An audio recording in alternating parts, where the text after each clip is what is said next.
மீகா 7வது அதிகாரம் 15வது வசனம் இப்படியாக சொல்கிறது, நீ எகிப்து தேசத்திலிருந்து புறப்பட்ட நாளில் நடந்தது போலவே உன்னை அதிசயங்களை காண பண்ணுவேன். இன்னைக்கு ஏசப்பா உங்களுக்கு கொடுக்கிற வாக்குத்தத்தம், உன்னை அதிசயங்களை காண பண்ணுவேன். எகிப்து தேசத்திலிருந்து இஸ்ரவேல் ஜனங்களை ஏசப்பா புறப்பட பண்ணினாரு.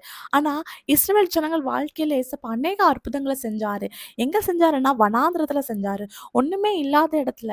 வனாந்திர வாழ்க்கைனாலே அது ஒரு வெறிச்சோடி போன வாழ்க்கை. அந்த வனாந்திரத்துல தான் ஏசப்பா அற்புத அதிசயங்களை இஸ்ரவேல் ஜனங்களுக்காக செஞ்சாரு. தண்ணி கூட இல்லாத இடத்துல ஆண்டவர் அவங்களுக்காக கன்மலைய பிளந்தாரு. சிவந்த சமுத்திரத்தின் வழியா ஆண்டவர் நடக்க வச்சாரு. வானத்தின் மன்னாவால அவங்கள போஷித்தாங்க. இன்னும் காடைகளை ஆண்டவர் அவங்களுக்காக வரவழைச்சாரு.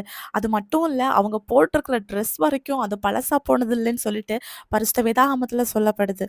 அப்படி ஆண்டவர் இஸ்ரவேல் ஜனங்களுக்காக ஒண்ணுமே இல்லாத அந்த வனாந்திரத்துல அற்புத அதிசயங்களை செஞ்சாரு. அதே மாதிரி மனோவா தம்பதியை குறித்து பரிசுத்த வேதாகமம் சொல்லுது. அவங்களுக்கு குழந்தை இல்ல.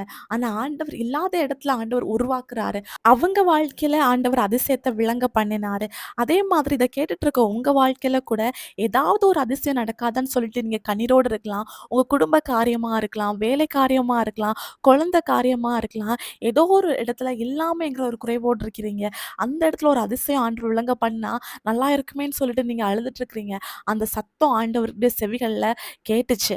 அதனால ஆண்டவர் இன்னைக்கு உங்களை பார்த்து சொல்றாரு, உன்னை அதிசயங்களை காண பண்ணுவேன்னு சொல்லிட்டு. அதிசயங்களை உங்க சொந்த கண்கள்னால நீங்க பார்க்க போறீங்க. ஏசப்பாவை விசுவாசிங்க. உங்களுக்கு எந்த காரியத்துல அதிசயத்தை ஆண்டவர் செய்யணுமோ அதை அவருடைய சமூகத்துல சொல்லுங்க. ஏசப்பா உங்களை ஆசீர்வதிப்பாராக. இயேசு கிறிஸ்துவின் நாமத்தில் ஆமென்.